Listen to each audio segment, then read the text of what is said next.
A pleasant day to everyone. My name is Gabriel Joshua D. Arnedo from San Montessori Casa Rosario. Today's gospel is about Matthew chapter 9 verse 18 to 26. Jesus raised a dead girl and heals a sick woman. My reflection from Jesus raised a dead girl and heals a sick woman is, it is a question of our faith, on how strong our faith in God.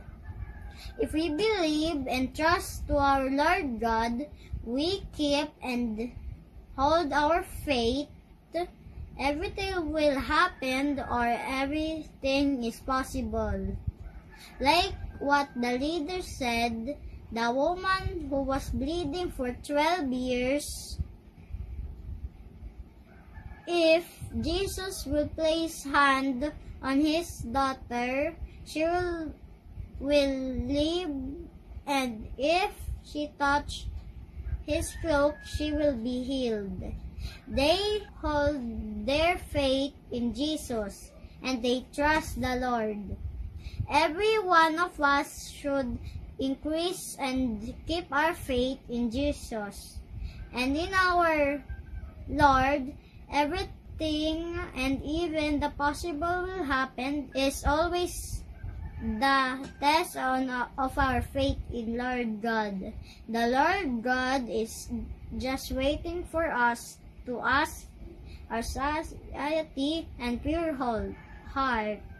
And remember what Jesus said before, pray my name and I will do it.